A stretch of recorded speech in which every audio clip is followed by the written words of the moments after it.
Aldani here. Seifert here. Chandler here. Thank you. We will now look at the minutes of September 10th. We'll do these separately, folks. Please take a look at September 10th, and if there's any corrections, errors, questions, omissions, and when you're satisfied, a motion, please. Seifert moves to approve the minutes of September 10th, 2019. Chandler seconds. Roll call. Anna, aye. Sullivan, aye. Grillo, aye. Kavich, aye. Guzekowski, aye. Aldani, aye. Seifert, aye. Chandler, aye. And now, if you would, please, the minutes from September 24th.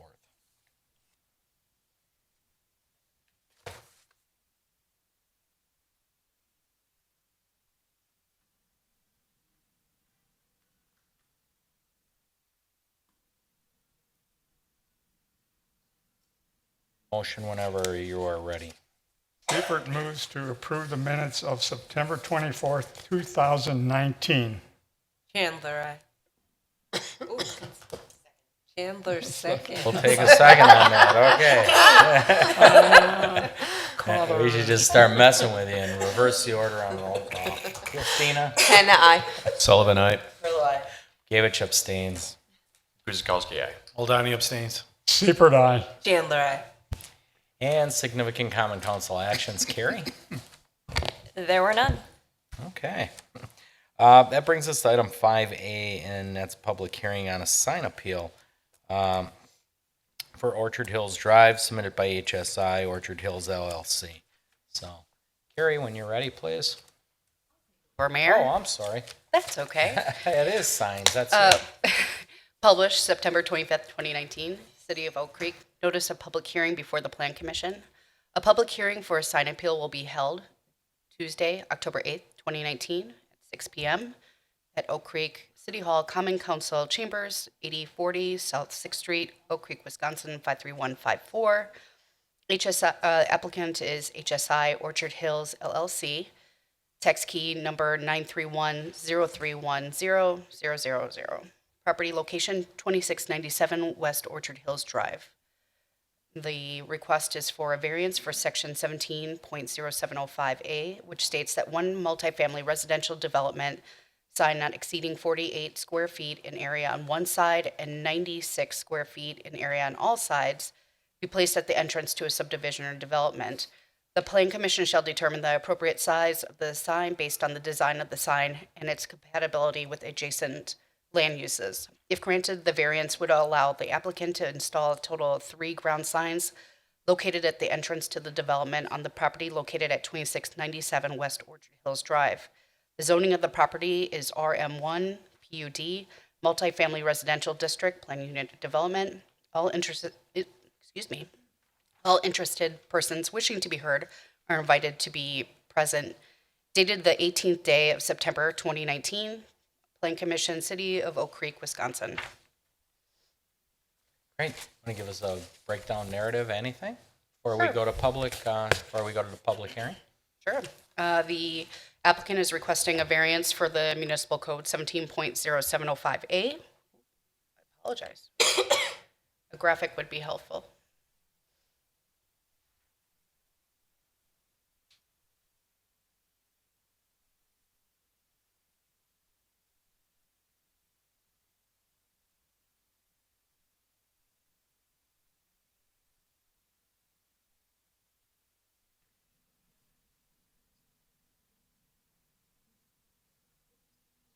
I apologize, we're having technical difficulties here.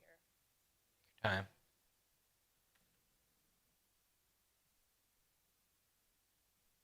Got it.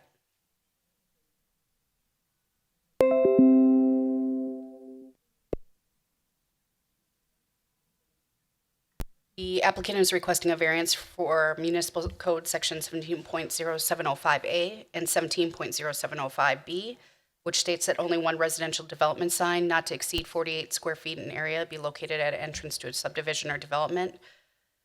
The applicant is proposing 2 decorative entry columns with a cast bronze sign attached to it on the east and west side of South Orchard Hills Drive, and a proposed guardhouse is how they're describing it, in the median of South Orchard Hills Drive, and that would also include a sign that will be non-illuminated.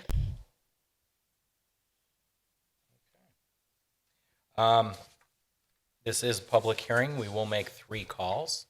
Anybody wishing to speak, please approach the podium, give your name and address, and then your comment, please. So this will be the first call. Hi, good evening. My name is Tony DeRosa with HSI Orchard Hills, 789 North Water Street in Milwaukee. What we're proposing here is very similar to what we did at Drexel Ridge. And what we're looking to do here is dress up our entrance. We have had great success with it and great feedback in response at Drexel Ridge. It really dresses up the entrance, makes it feel a little more grandiose as you're coming in. So very similar, a couple of differences. We're going to put a metal roof on the top of the guardhouse. It's a full guardhouse. It's not manned by any means. That will help tie into, we have some metal accents on our clubhouse. So I think just dressing up our entrance, we think is a positive, further investment in the project. So if you have any questions, I'd be happy to address any of those. Great, thank you. We'll now do the second call. Anybody wishing to speak? And the third and final. Okay, we'll close public hearing, and we'll go on to new business 7A, please. And we'll take consideration of this variance for the sign appeal. So now we'll open it up to the commission for questions. Nothing from Christina? Matt, anything? Dawn? Chris?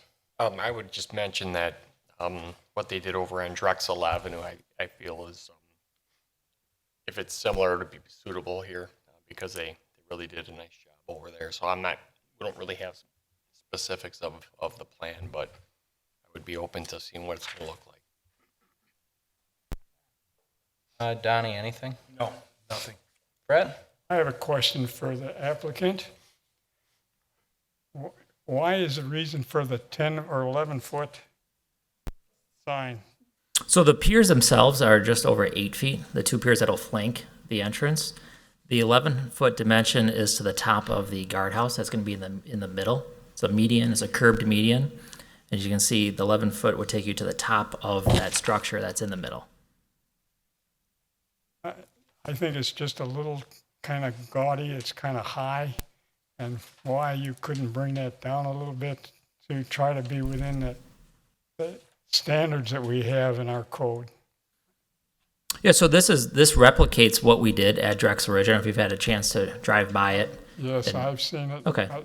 It didn't fit with me, at least on this application. We're trying to provide scale relative to our clubhouse. We're trying to, because we have a rather large driveway entrance coming in, and we're trying to put a focal point there, both going in and going out, because you pull out onto 27th Street, there's a lot of less than desirable things to look at, and we're trying to draw more attention to our entrance and our features. As we're starting to bring people through the property right now, one of the comments we are getting is about what the west side of 27th Street looks like.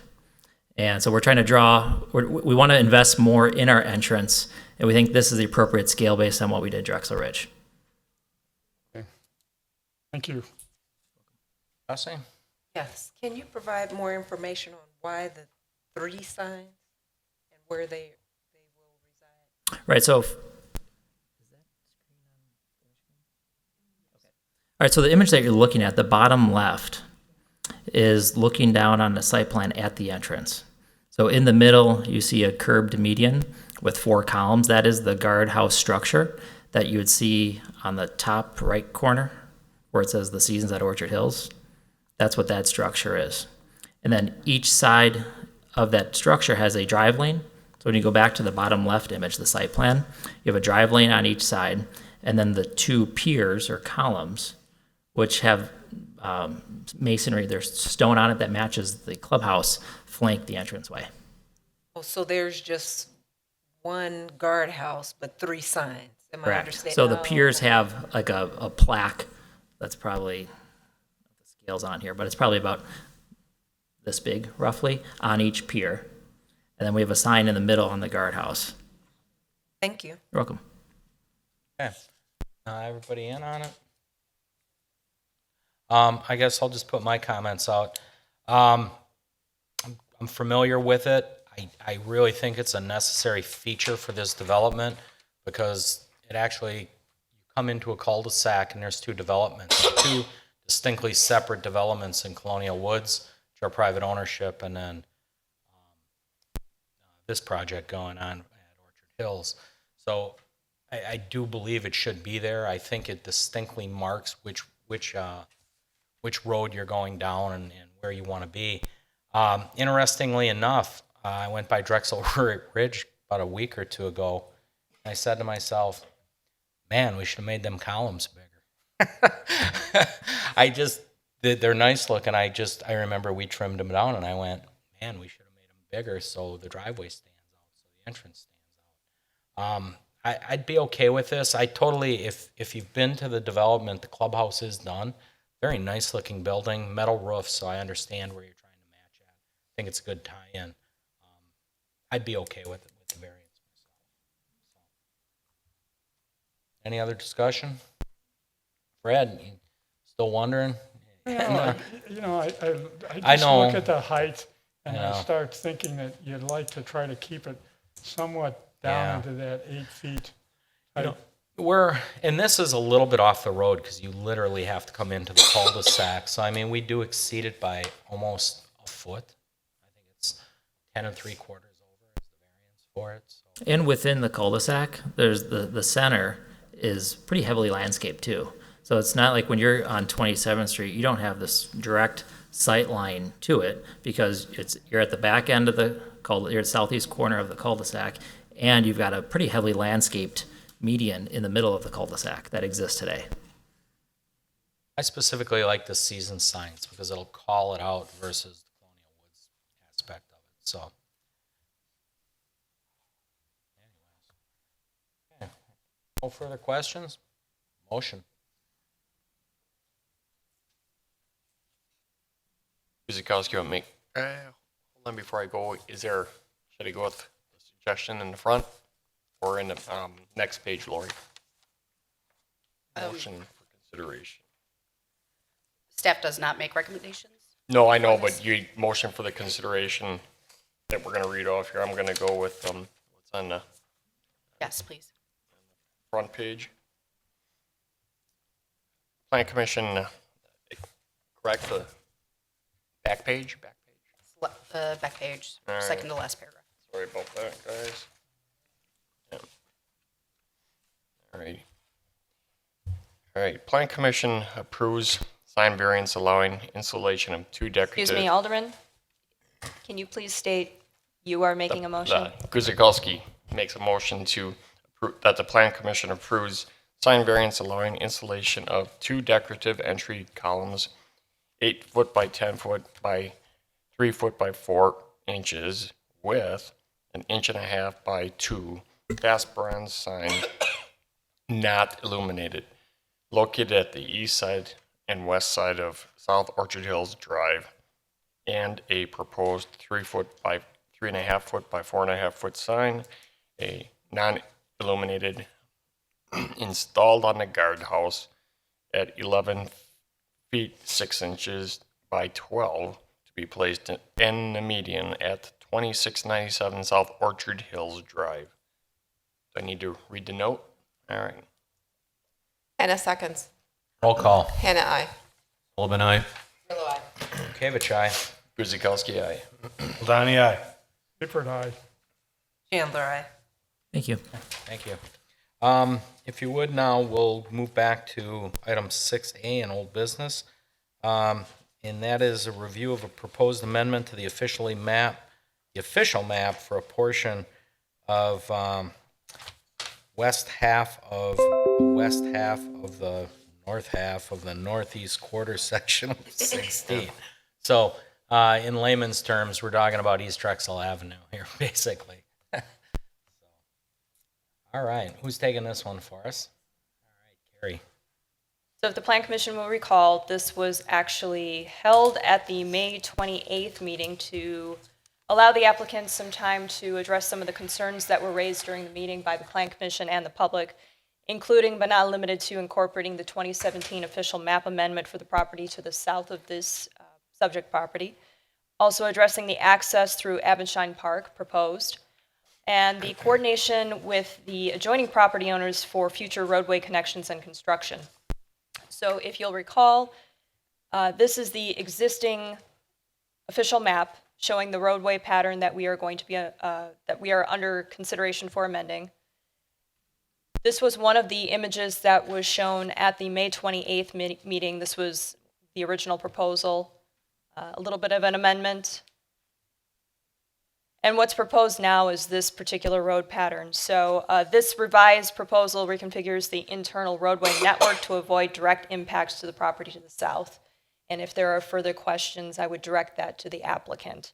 However, there is a suggested motion that the Plan Commission recommends to the Common Council that the official map for a portion of the northeast quarter of Section 16 be amended after a public hearing. Mr. Mayor. Thank you, Carrie. The applicant would like to say anything, or you want to wait for questions? Is the applicant with us? Would you like to make a statement or anything? No? Okay, we'll open it up to the commission for questions. Christina, nothing? No? Matt? No? Donnie? No.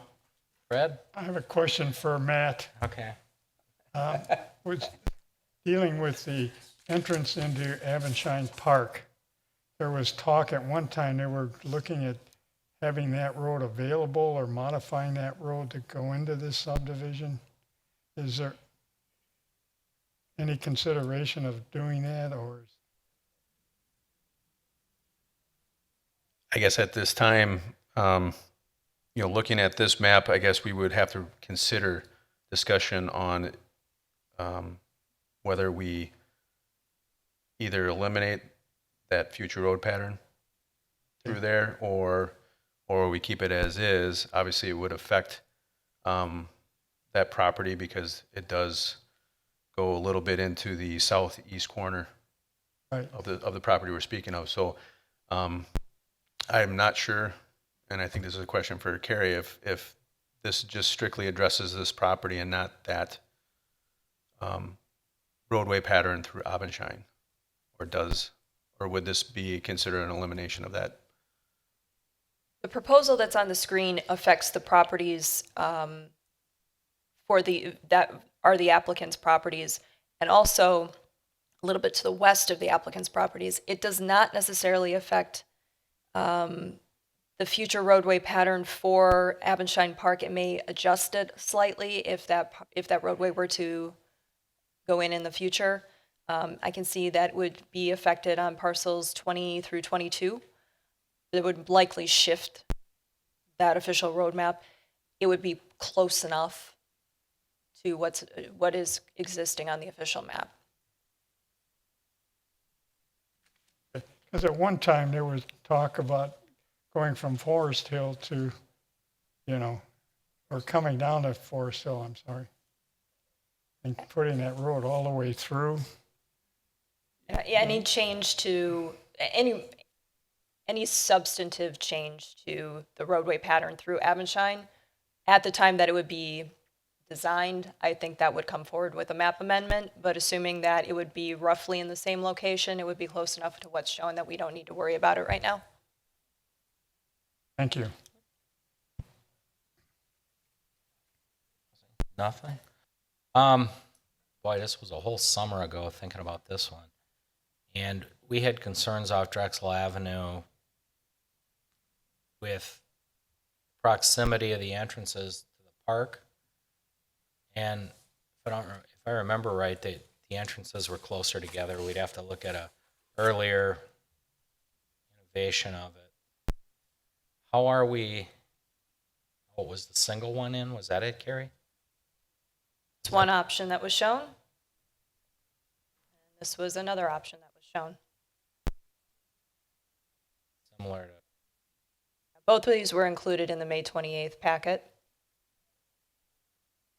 as far as obviously, there's a plan for some of them homes to possibly go away on Drexel, because there'd probably be a left-hand turn lane into those roads, possibly in the future, to acquire that right away? Mr. Mayor, I don't think you're speaking Oh, on mic. I'm sorry. Would there be a need to acquire a future right of way on the properties for those roads to get in? That would be a right-hand turn heading east on both of those? Generally, I think a subdivision of this nature would probably be looking more at the XL and decel style of entryway. It's not a lot of properties, but yeah, there would potentially be some real estate there. But I think at that point in time when they decided to develop it, we could look at that and work with the Yeah. developers at that time. I suppose the lot configuration ain't in stone or anything like that, so. This is conceptual at this point, and actually, it only affects I misspoke earlier, it only affects the properties that are owned by the applicant. The official road pattern that is shown on the property to the west is not affected. It's showing that connection point, how that would work, potentially. Correct. Okay. So the properties to the far west, are they affected by that far west road?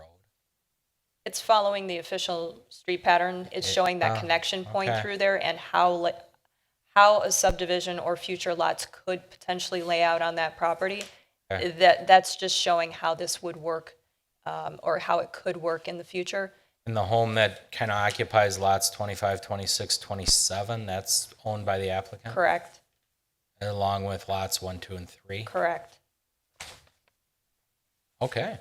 Yeah, everything that's shown on here, with the exception of the streets, the proposed road pattern, is all conceptual at this point. Okay.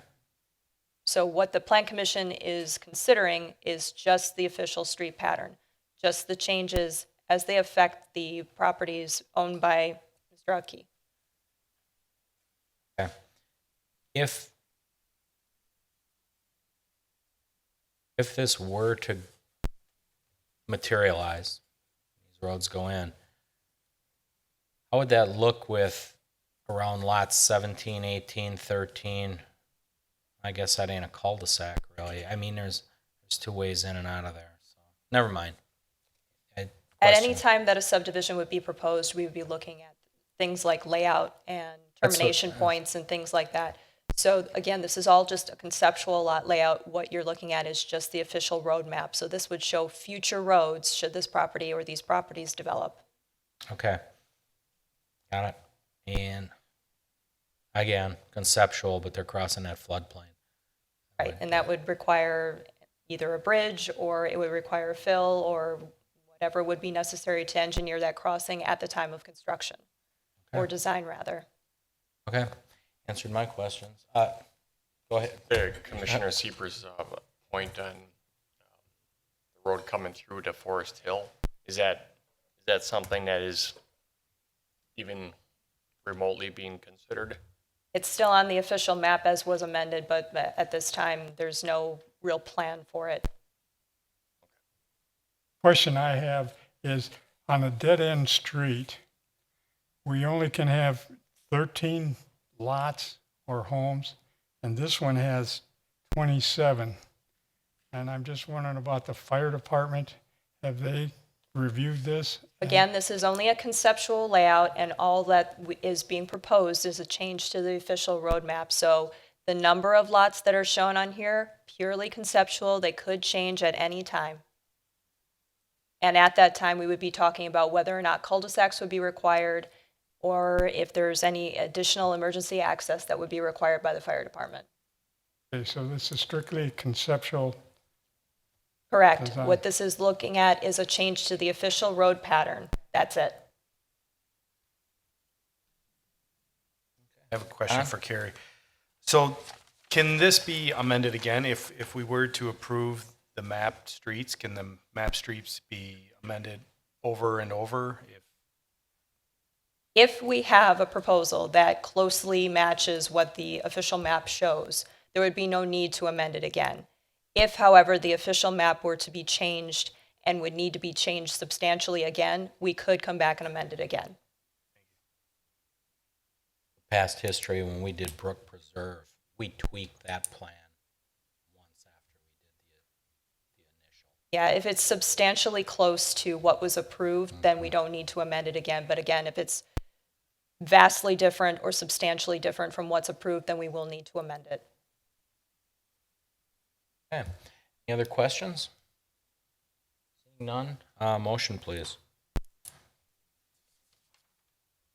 Seifert moves that the planning commission recommends to the common council that the official map for a portion of northeast quarter of section 16 be amended after a public hearing. Chandler seconds. Roll call. Hannah, I. Sullivan, I. Willow, I. Gavich, aye. Kuzikowski, aye. Hold aye. Seifert, aye. Chandler, I. Okay, moving on, we're back to 7B, and that's a landscape plan review submitted by the Oak Creek Franklin Joint School District for our high school on Cutes Road. So, Carrie. And commissioners will recall that at the last meeting, there was a discussion about the overall landscape plan because what was shown was kind of a portion of the parking lot that's shared with the soccer stadium that was previously approved. So at that meeting, it was required that they come back with a complete plan showing more of a full-scale view of what the landscaping plan would entail. So that also incorporated some of the comments that were received. So landscaping was enhanced on the south side of the parking lot that would be adjacent to Putes Road. And this particular plan, as proposed, does a good job of providing that screening from the public street, as was requested by staff. Included in the narrative are calculations for the proposed landscaping comments that were provided in the 924 staff report. There are a couple of concerns. There are areas that are lacking around the soccer field and the stormwater pond that were mentioned in the staff report. There's no specific municipal code requirement for landscaping of a fenced-in stormwater pond, nor are there specific requirements for landscaping along an athletic field. However, there is a suggestion from staff that additional landscaping in the form of evergreens that are currently being proposed, so an extension of those, continue along the remainder of the Putes Road and Shepherd Avenue perimeters of the pond. That's to soften that area, provide a little bit more landscaping, a little bit more of a buffer to the residences across the street. Some minor details that are missing in the plans that can be amended prior to any permits being issued include the heights of the proposed plants at installation versus maturity. And also, as a reminder, mechanicals, wherever they may be, must be screened by landscaping or fencing or some other way that would shield them from public view. So if the Plan Commission is satisfied with the proposed landscape plans, there is a suggested motion that the Plan Commission approves the landscape plan submitted by Andrew Cromie, Oak Creek Franklin Joint School District for the property at 340 East Putes Road, subject to conditions 1 through 5. Mr. Mayor. Thank you, Carrie. We'll open it up for questions. Chauncey, you want to start us out? I have a question for the applicant.